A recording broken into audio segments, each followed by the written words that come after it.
Good morning, everyone. It's Lori again, and we are going to talk about cleansing and purifying your crystals. There are several methods of doing this. You can use salt, earth, like potting soil, or your garden, water, moon water, bottled spring water, sunlight, moonlight.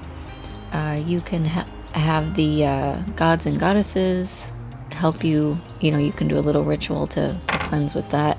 Smoke. I mean, there's several methods of cleansing the energy of your stones and crystals. And which I just learned when I decided to do this video on this topic, that some crystals have high iron content, and if you have a metal bowl and you put salt and you take a crystal and you bury it in the salt, if that crystal has high iron content, it starts a chemical reaction with the salt and the metal, and it can actually ruin the metal bowl. So you do have to have a base knowledge of what you're mixing things together, because it can cause some crazy sciencey stuff to happen. So be careful with that.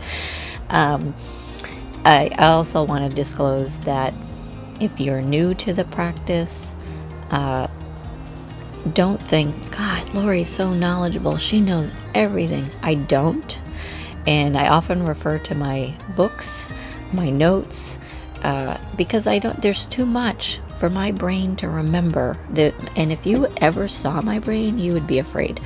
Because right now I'm also thinking about how I have to do laundry today, and now I have to do gardening, and so that's why I also have notes, because it helps to keep me focused on the topic at hand. So I'm not talking about squirrels.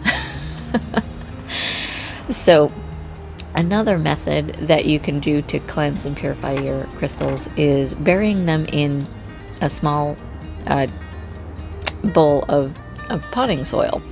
And you would want to keep them in there for 2 to 3 days. And this is something that I just took notes on the other day, because I didn't even think of this. If you're burying your crystal in a pot of dirt that has a plant in it, remember the whole point of cleansing the crystal is to absorb the negative energy out of the crystal. So we're purifying it for our spell work. Your plant is going to absorb that negative energy, and that might not be the best thing for the plant. So think about that.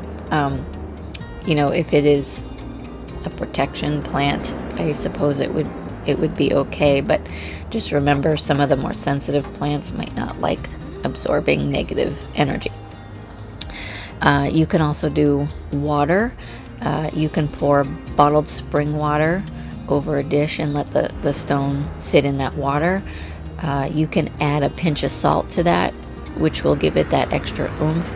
You can use moon water, but again, make sure you know at least the basics, because there are crystals that cannot be put in salt or water. It can ruin the crystal, it can dissolve it, it can break it down, it can change the color. So there are things you have to be careful about. And if I'm cleansing my crystals, it's usually under the moonlight. It's the easiest, the quickest way to do it, and there's no mess with the dirt and the salt and the water, the wet. I like to, I'm a modern witch. I like to do things easy. So, which comes to my last point, sun or moonlight. You can, as I said, the easiest technique of cleansing. You can leave it in direct sunlight. You can leave it in the moonlight.